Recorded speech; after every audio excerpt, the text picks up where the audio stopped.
done to reverse all this insanity? I told them, your voice, your feet can do it. You have the power to shut this place down and let the world see what a smart and brilliant gurus we have as to what they're doing to us, the people. I am done. Ashni Singh, while in Dubai last week, met with a conglomerate, Mubadala, the company name, the second largest investor in the United Arab Emirates, and tell them that our oil sector, the gold, bauxite, manganese, and other minerals, tourism, hospitality, including expansion of cruise ship facilities, information, communication, and so on, are open to you guys to invest. Uncle, we already got some foreigners here. Oh my, Jin, Minlin, and all the Lins. Try Resources, Rusal, Bosai and Dosai, Likins and the Baishanins, and so many others slipping in our country in secret every day through the Foreign Affairs Ministry under Robert Prasad.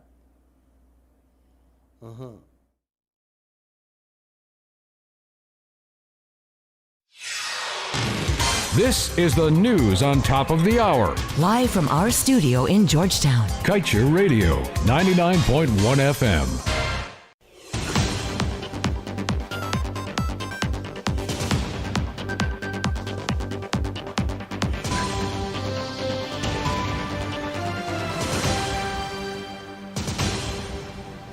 Hello, thank you for tuning in to Kaieteur Radio. I'm Kevin Smith. Welcome to your news at noon. Without further ado, let's get to the news in detail.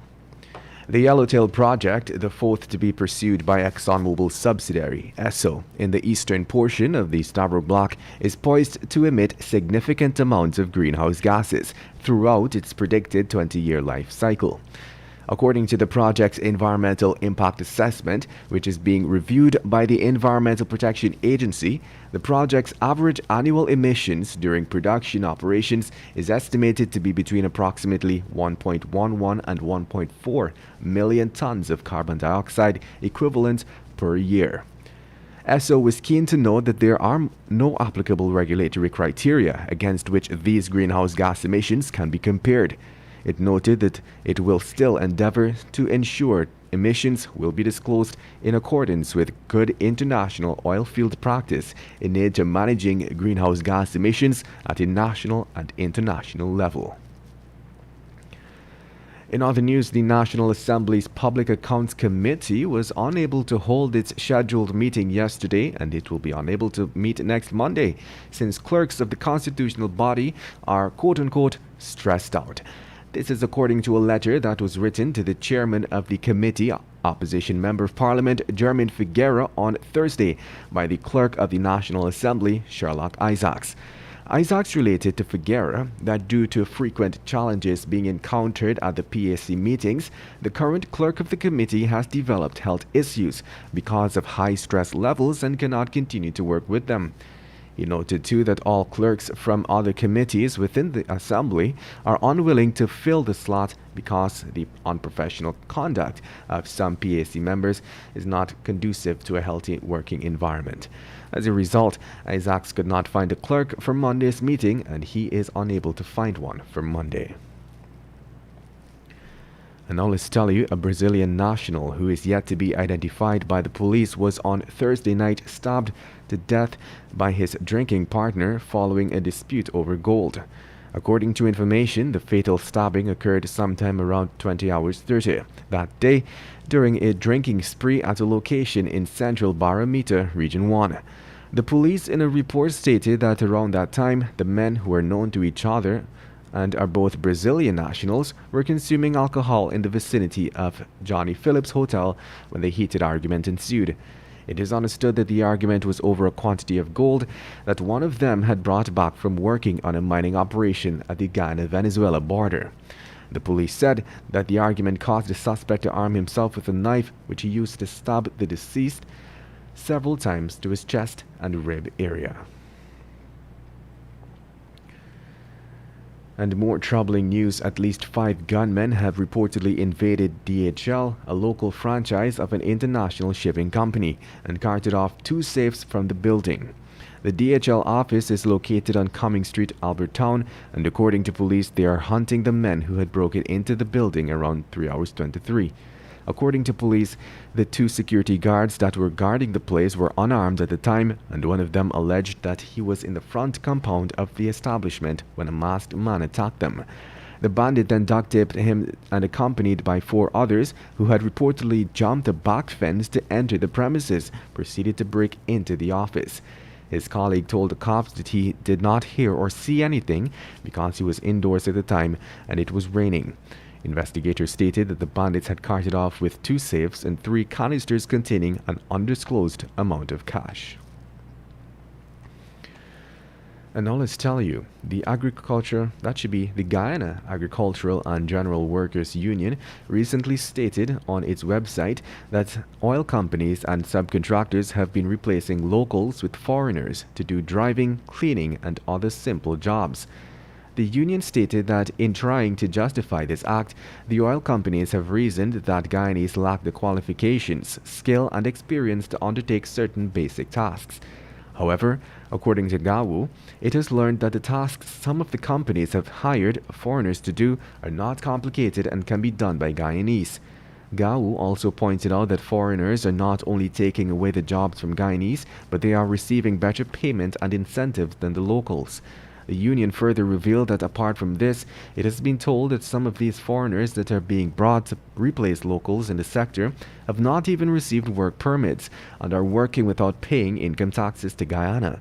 The union is also calling for the government to urgently investigate this matter, even as it is still actively addressing the enactment of the local content legislation. In other news, Minister of Health Dr. Frank Anthony said yesterday that the government is not in support of calls by some countries for persons to be revaccinated if they had been vaccinated with the Russian Sputnik V vaccine and a non-approved WHO vaccine. It was in September last that the United States Centers for Disease Control and Prevention announced that people who received all or some of the recommended doses of a COVID-19 vaccine not listed for emergency use by WHO and FDA may be offered a complete FDA-authorized COVID-19 vaccine series. In its recommendation too, the CDC stated that persons should wait at least 28 days after being administered the last dose of a non-authorized vaccine before being administered the FDA-authorized vaccine. And moving on. The Environmental Protection Agency has announced that there would be at least 2 public consultations on ExxonMobil's 4th project in the Stabroek Block, called Yellowtail. The regulator informs that the session will be held on Monday, October 25th, 2021 at Humaniana from 5 p.m., while the next round is scheduled for Wednesday, October 27th, 2021 at the Anna Regina Town Hall from 9 hours. The EPA was keen to note that all COVID-19 protocols will be in effect. For those who would not be able to attend, written submissions should be addressed to Executive Director, EPA, Ganges Street, Sophia, Georgetown. Concerns can be sent via email address epa@epaguyana.org. According to the project documents, the Yellowtail project will consist of drilling approximately 4-1 to 6-7 development wells, installation and operation of subsea, umbilicals, risers, and flowliness equipment, installation and operation of an FPSO vessel in the eastern half of the Stabroek Block, and ultimately, project decommissioning. And moving on. 2 serving members of the Guyana Police Force were on Thursday placed on a $75,000 bail each after they were charged with rape. The officers, 30-year-old Relon Danrod and 22-year-old Terrence Hamilton, were arraigned in the Lethem Magistrates Courts before Magistrate Alan Wilson, where the charges were read to them. The duo pleaded not guilty to the charge, which states that between August 5th and August 6th last year, they raped a 21-year-old woman at the industrial site located at Tabachenga, Lethem. Magistrate Wilson then placed the men on bail and adjourned the matter to December 6th, 2021. And to wrap things up today, let's tell you that police descended to the number 721 beach yesterday afternoon after they were informed that several coffins with apparent human skeletal remains were visible. Regional Commander Jairam Ramlakan told Kaieteur that ranks visited the location, but nothing of the sort was found. They said too that the tide had changed and the water had already covered the shore where the discovery was made by persons traversing the area. However, a resident of number 70 village said that what was found was nothing strange, and that whenever the tide is low, the coffins with the remains would be visible on the beach. Narendra Ramsamy said over time the burial ground was unearthed due to erosion, but that the bodies were buried there were those of indentured laborers who were brought to Guyana to work on the sugar plantations over 200 years ago. Police are still investigating the matter. And on that rather interesting note, we head over to the page 7 of the Kaieteur News, dedicated to being blunt. Now, even the bandits are learning from some of our leaders. They learn how to fancy up and smooth over their stories. One killed a 19-year-old at an East Coast store and said that he can't remember how he got the murder weapon. Another bandit, who was given a lift by a kind-hearted teacher in the interior, robbed the man of his motorcycle. Then he had the brazenness to tell the police that the teacher pulled a knife on him. Like politicians, like criminals. And with that, we've come to the end of today's News at Noon. I'm Kevin Smith. Thank you for listening.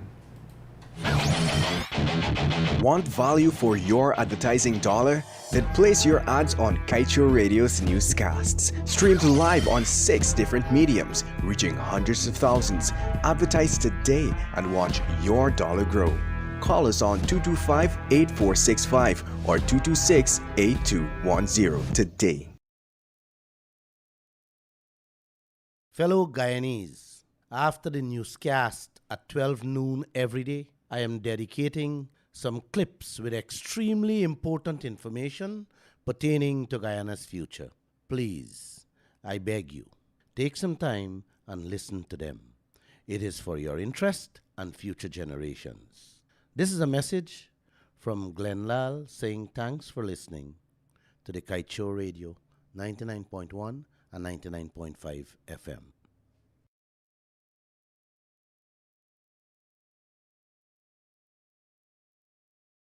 Eid Mubarak, Eidul Adha to you. And to all you guys in here, good night. Josh, I heard a woman confessing at the masjid today to the imam how she and her family beat up a politician.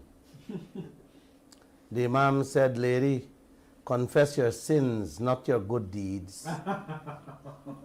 I came out the masjid and I couldn't stop laughing.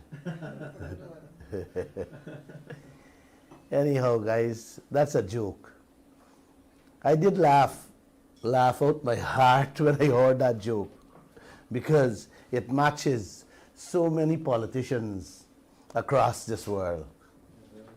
You know, it's fitting. It's fitting, because too many politicians doing too many evil and wicked things in this world. We have many of them right in this country. You agree with me, sir? Yeah, man. Yes. Brothers and sisters, I had promised the first caller Monday night to speak on the Gas to Shore project. And what I'm about to tell you guys here is just the tip of the iceberg on that project. I have never been more serious in my life. Today is a holiday, and I didn't want to come out to work. I didn't plan to do a program. I just wanted to stay home and enjoy this peaceful day, just to please my mom, because she is a Muslim. And growing up in a Muslim home, I can relate to somewhat with all Muslims across this world.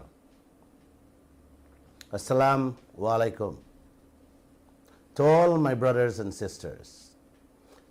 It simply means, may the peace and blessings of our Creator be upon us all on this special day. So let me say happy Eidul Adha again. And let's get going with tonight's program. Every moment that passes by, the information that I see every day, I just could not stay home. I just can't stay quiet. It's too damning. It's too dangerous. Not just for me and you, but our children and grandchildren. Guys, this gas to show project in which the leaders of this country are silent is nothing but a scam. It's a dangerous road this government and the opposition lead us out down. And we must, as a people, stand up and say something or do something about it. The previous government of Trinidad and Tobago, headed by a lady called Kamla Besesar, she was praised in the public. Man, the whole Caribbean was looking up to her. But she and her government put Trinidad and Tobago in a debt bind with a similar gas to shore project. She had a man named Kevin Ramnarine, who was the energy minister. He was the man in charge of the gas sector in Trinidad and Tobago. He and the finance minister, the former finance minister, entered into a deal with Japan for a gas project. Something just like what we are going into here in this country. That project now got Trinidad and Tobago in a bind. The new government, which is headed by Kaieteur Radio, is trying their best presently to see how they can wriggle out of the project to save Trinidad and Tobago. With that same deal, Kevin Ramnarine and the former finance minister, along with the Prime Minister Kamla Besesar, put the country in. I will speak more on the details of this deal sometime next week, so you guys can get a full understanding of what that country has found themselves in on this gas to shore project with Japan. There is much, much, much more damning and shocking revelations to come. But let me tell you guys this. The same man, Kevin Ramnarine, is advising our government on this gas to shore project. You guys hear that? Yep. He is one of the advisors to our government. So please bear that in mind and let's get on with tonight's business. Brothers and sisters, citizens of this country, we are in a life and death situation. This is not a project that any citizen should take lightly. This is not a Marriott hotel. This is not a Borbees Bridge, a Skeldon plant, or the renovation of the airport. This is one one of the biggest projects in the whole Caribbean, and by far the single largest in the history of Guyana. They started out very nicely by telling all Guyana they want our participation, they want our input.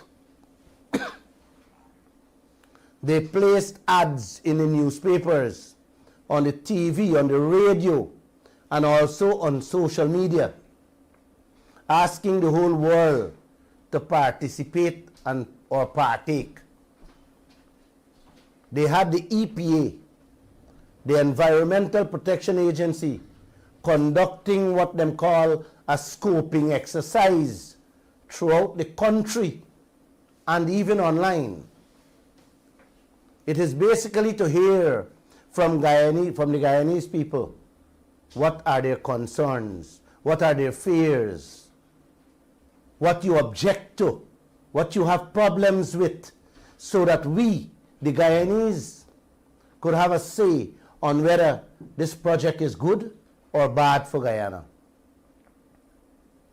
But from the beginning of this project, they have not been forthcoming. They have not been clear and truthful. And I have pointed this out many times on my program. Remember, I told you guys the team headed by Jagdeo and Brasington met the press and told us not to record the proceedings.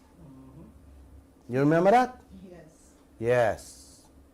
You guys ever ask yourself why? Joshua, you ever ask yourself why? Yes. All the time. Why they're holding a meeting on such a massive, such a huge project and don't want the nation to know what's going on? Isn't that strange? You guys not smelling something? Yeah. You're not smelling danger? And since then, brothers and sisters, they have never faced the nation on anything in the oil and gas sector until now. Guess who's doing all the talking? The biggest crook of the world. The cat, what the leaders, what we leaders put for watch our milk. ExxonMobil. Yeah, man. They are the people who answering questions. And when you ask them at these forums, they say it's not we. Ask your government. We just participating in the project. We just helping them out. When you ask them for certain information, them say ask the government. When we confront the ExxonMobil people with facts, they say those questions are for your government. Them is the only one helping to push the project. As a matter of fact, they said them take themselves out. It's the government who pushing the project. And you got to go to them for the details. This is just a game they're playing with us, guys. And it's a dangerous Nancy story game they're playing with us and our livelihood. Guyana, let me tell all of you this. I want to be very clear and direct. This scoping exercise, this consultation with us, this participation with the Guyanese people is just a fluff. It is bogus. It's a fraud.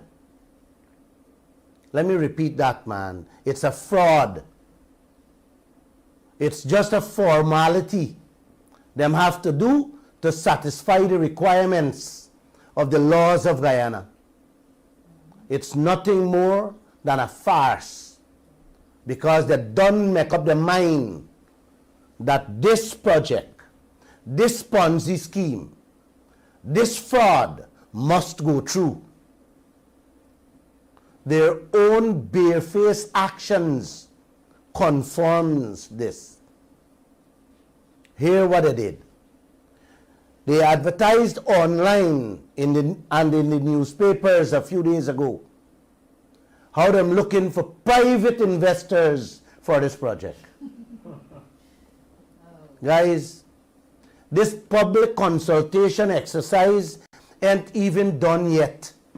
And them done they're looking for private people for this project. Another farce. You really think they want our input in this project?